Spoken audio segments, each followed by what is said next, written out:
So I just wanted to say that, yeah, I remember you from when you accosted me in the station. And I want to see that picture. If you send me that picture, if you still have it, I'd really like to see it. That'd be really nice.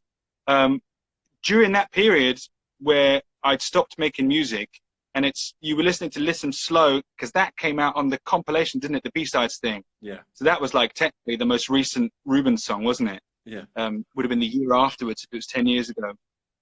During that period between like 2008 and 2013, so sort of a 5-year period when I wasn't doing music, and my life was going to work in London as a designer, very different life.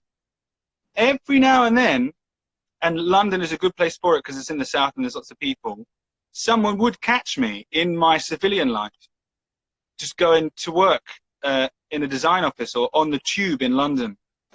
It was almost like that storm in The Wizard of Oz. I'd been picked up from my normal life, which was, you know, working in a chip shop, riding in a van to gigs. Suddenly, my life was so different. You know, I was at a 9-to-5 in a big city with a briefcase and a pay packet. It was weird. And it was almost as if my previous life in a band was some sort of weird dream. But every now and then, someone like you, many people would catch me in London in the queue at Pret or somewhere and say, "Hey, I know you from the before time." And I'd be like, "What?" And they'd be like, "I remember when you were a different person." And I'd say, "Oh yeah, because I forgot quite quickly." And I got used to just being a designer and not being a musician. And those people, of which you were one, gradually reminded me that I had been a musician, and reminded me of what it felt like to communicate with people over a long distance through songs.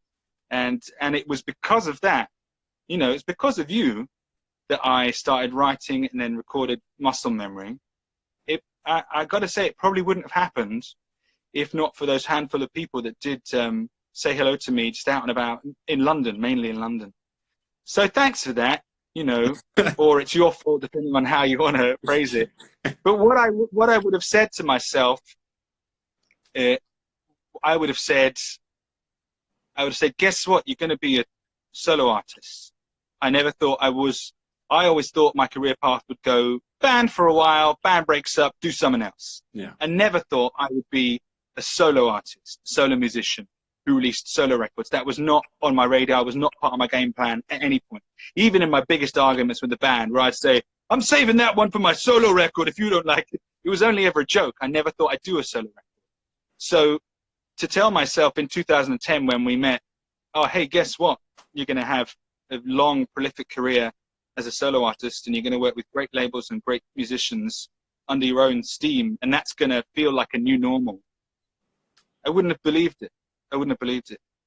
And that's where we are today. So that was a funny time in my life, and it's nice that you were there, hey? Yeah, mate. Well, I literally found that picture today, so I will get it and I'll send it you. But yeah, I think. Please, great. I think we should, and it was pre-mustache, most definitely. So I think for both of us.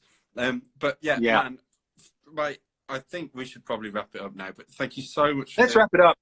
It's been great. It's been just good to hang out and chat. And once this is all done, I'm going to come and see you and Katie as well, and we'll hang. Yeah, out. you should come down. That'd be really great, man. Definitely. Oh, you came down before and you stayed. Yeah, That's right. Great. We've had some larks, eh? Okay, love. Well, right. Good have to a see great you, man. time. Yeah, you too. Have a nice Take weekend. care of yourself. Thanks everyone for tuning in. Big time. Thanks, Laney. Thanks, Ibanez. Thanks, tech support. Bye. See ya. Bye.